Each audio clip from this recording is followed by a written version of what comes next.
Hello, welcome to the lab. Today we're going to be working on my Sakura 3racing XIS Sport. They're basically all the same chassis. I have blown up my rear diff. Got a spare one on the shelf. They're all a little leaky. Gonna pop them apart, put some light oil in there. We're working with a super low traction surface, painted plywood track, but it's getting us by. So pop the upper links off the ball socket. Just put your driver under and snap them up, one on each side. Same to be done for the shock off the top here, and then we're going to crack these 4 bolts free. 4, 2 on each side of the shock tower. Okay, now that we have the shock tower out of the way, we're going to tip these back, kind of pop these axles out, one on either side.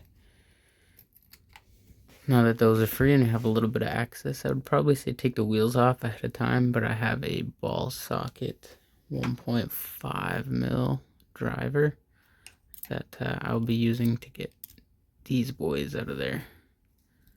Alright, I lied. I pulled the rear wheels off. Alright, in 4 snaps and 6 pieces of hardware, it gets you to a point where it looks like your car's so broken it's never going back together. But now you can take your regular 1.5, reach in from either side. I know it's pretty disgusting. I'm going to have to do this with off camera, but there is 1 bolt on either side. And this sets your belt tension on the rear of the chassis. Cool. Got the 2 outer bolts off. Now I just pop this guy up here. And with my other hand, I'm going to lift and bada bang. The leaky diff with I know it has no seal in it. It was greased. I put a little oil in it.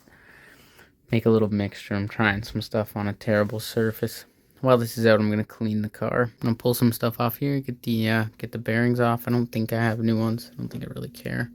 This one's got one on it. So then we'll pull this part, clean it, and get it ready to go back in. All right. Our next steps, there are 4 Starhead, I don't know what the fuck, Phillips screws on the diff. We gotta pop them out, and then we can split this guy in half.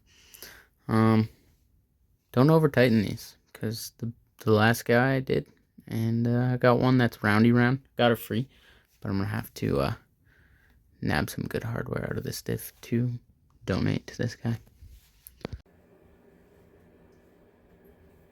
Alright, I'm going to begin by pulling the 2 tensioners off and the bearing. Clean that bearing up before I put it on.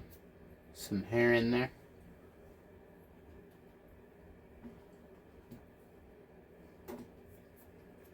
It's the old diff. So we got to pull a couple screws out of that, but first we're going to finish opening up the new diff we're going to rebuild here.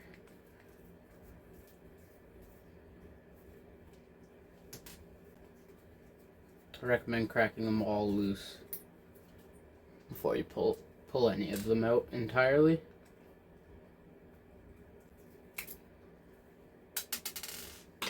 Alright, now we're just gonna split this in half.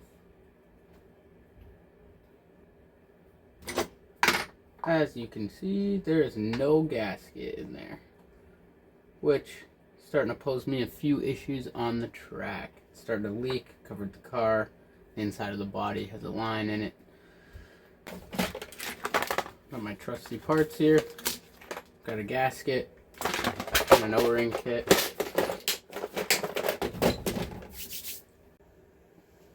Alright, got my container for the oil here. Just gonna carefully, probably gonna grab a pick, hold these spider gears and everything in here. Now it is cold in my shed, so it's not gonna be pouring out of there like it probably should be.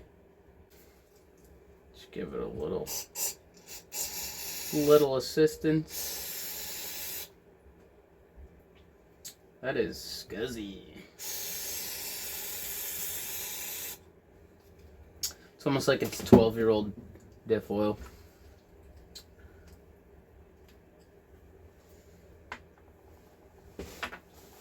Alright, now I'm not sure if the last guy put the O-rings in this kit or not, so I'm just going to check. Because I really only want to deal with the leaky diff one time for the next foreseeable bit.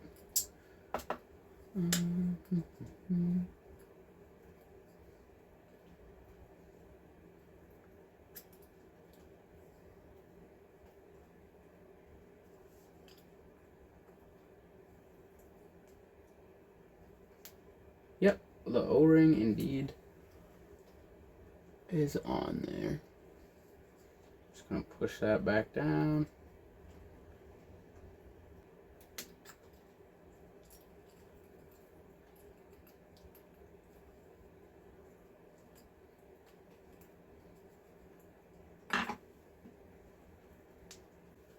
Alright, got this back together.